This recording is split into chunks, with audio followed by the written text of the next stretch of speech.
Man, why is this video so hard to record? This is it. This is the last take that I'm taking. So this is my frustration with the Note 20 lineup this year. I'm very frustrated for the consumer because I feel like Samsung is almost insulting people with this Note 20 compared to the Note 20 Ultra. The fact that this phone is $1,300 base price is insane. The fact that this is $1,000 is insane. So on your guys' left, this is the Note 20, and then on your guys' right, this is the Note 20 Ultra. And what I want to say is this video is directed for consumers and Samsung, but what I'm about to say goes for any smartphone company. When your phone reaches $1,000, you already know your phone is going to be inspected with a fine comb and magnifying glass because people are going to ask the question, is this phone actually worth $1,000? 9 times out of 10, no, most phones aren't worth $1,000, but now people have to ask themselves to get the best Note phone, is it worth $1,300 when it should be worth $1,000? It's hard because this phone honestly should not exist. And you know, what's funny is people were clowning OnePlus and mad at them for making $1,000 flagship phone. Their situation was a little bit different because they're supposed to be a flagship killer company and they decided to make a flagship phone. But now this Note 20 makes it seem like the OnePlus 8 Pro deserves to be $1,000 because this phone doesn't deserve to be $1,000 in my opinion. No way. This phone probably shouldn't even exist.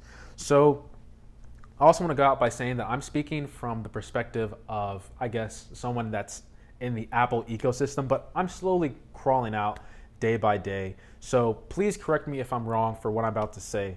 So on the outside, what the Note series to me, I always thought the Note was the best of what Samsung has to offer. And on top of that, it's supposed to be the best Android phone with no compromises at all for the entire year. It's supposed to be the best phone, but best Android phone for the whole year.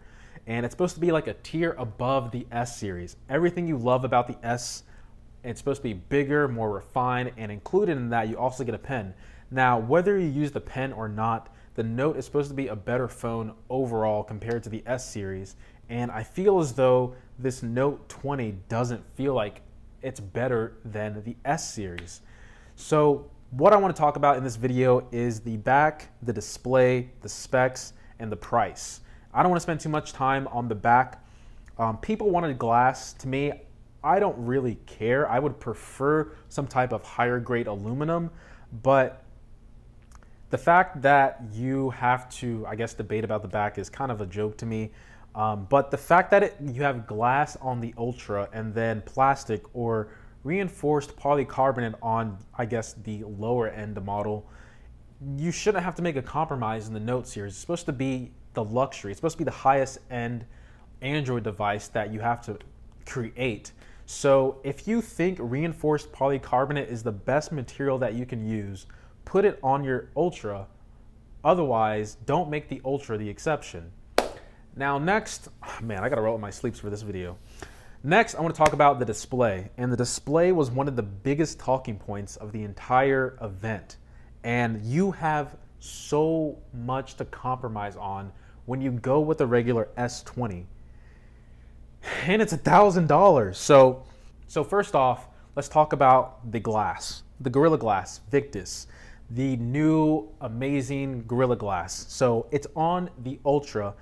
Honestly, I can't really tell the difference. I just know that it's more like scratch resistant, more resistant to drops, but they never mentioned it at all on the regular Note 20, which makes me believe that there's no Victus Gorilla Glass on the Note 20. It's probably using the same Gorilla Glass that's on the S lineup. Now, if someone at Samsung can come out and contact me and saying, hey, it's actually using Victus, I'll retract the statement, but don't go out and say, hey, this is the best display on a smartphone, but it seems like you're only really talking about the Ultra.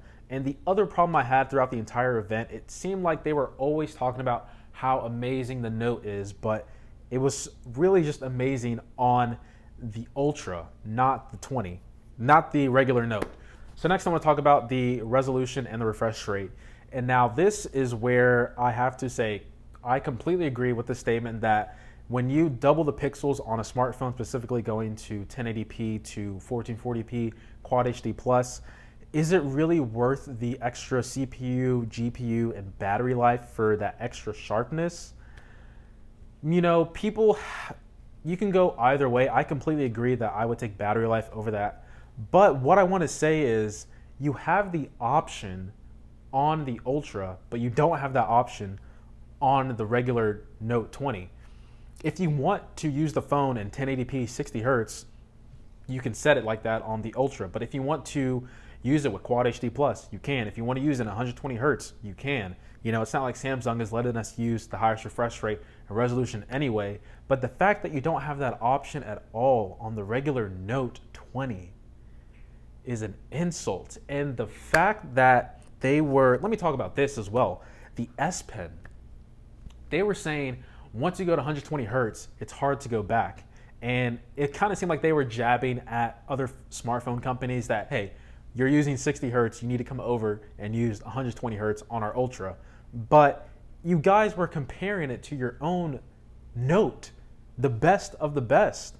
You're saying that the Note 20 Ultra's display is going to make you not want to use the regular Note 20. That doesn't make any sense.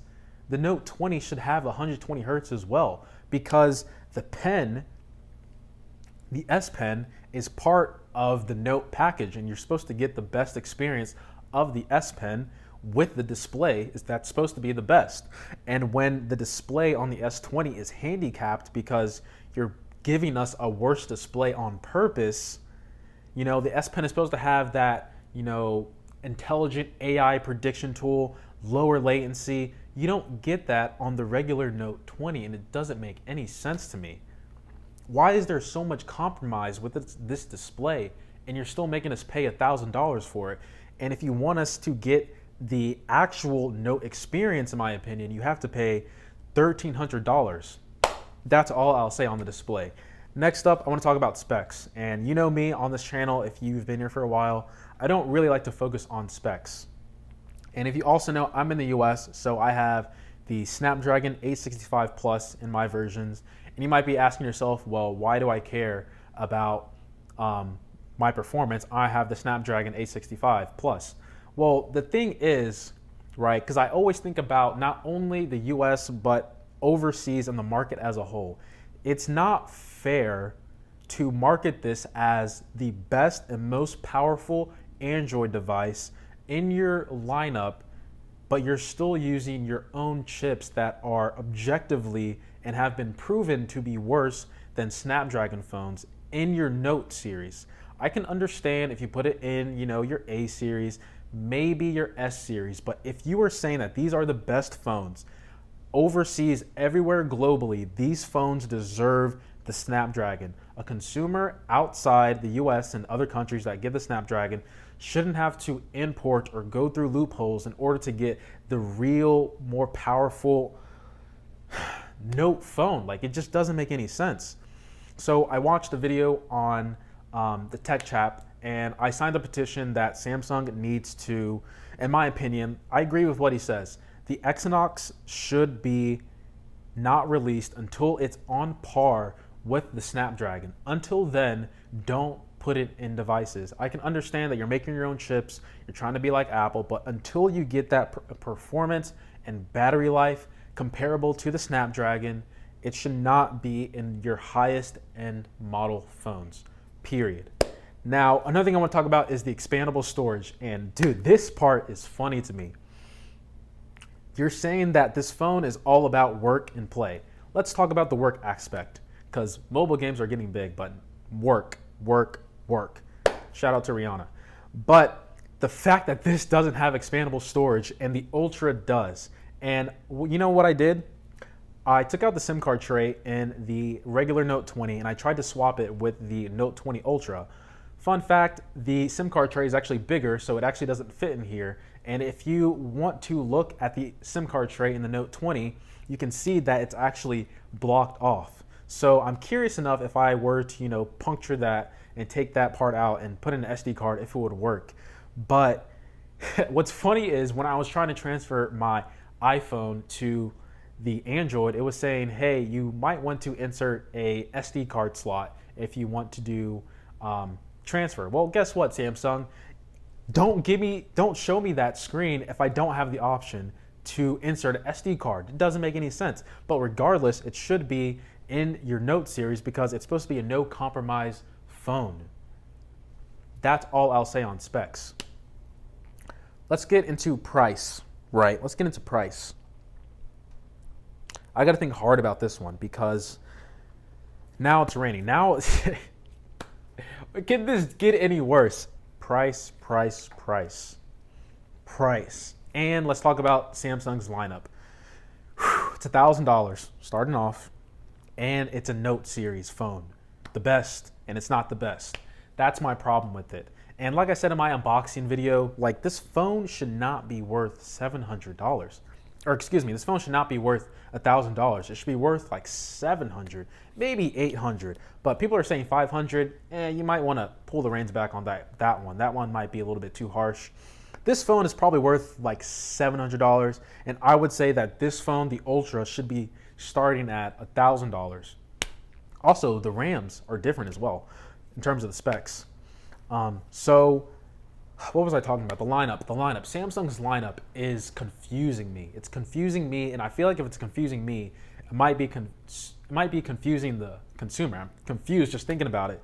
So Samsung, I'm so confused with your tiers, your model of phone. It seems to change every single year. That probably goes with every smartphone company. Like one year you have the Note and the Note Plus. Then you have the Note Plus, the Note Lite. Now this year you have the Note and then you have the Ultra. So it's like, and then on top of that you have like your A series. It's like just stick to one lineup, naming scheme, and just go with it. Because what should have came out this year, in my opinion, is the Note 20 and the Note 20 Plus. If you want a bigger phone, just get the Plus model. Don't compromise by stripping out features of getting a purposely worse phone for $1,000. Now, that's all I'll say on the lineup, but in terms of price, man, this phone, honestly, in my opinion, shouldn't even exist at all if you're gonna call it a Note phone, because it's not only an insult to the consumer, but it's an insult to your Note lineup in general. Because, I mean, obviously this phone's gonna sell, but this phone, in terms of what it has to offer, compared to the stack of your other phones that you already have out right now, just doesn't make any sense. It doesn't.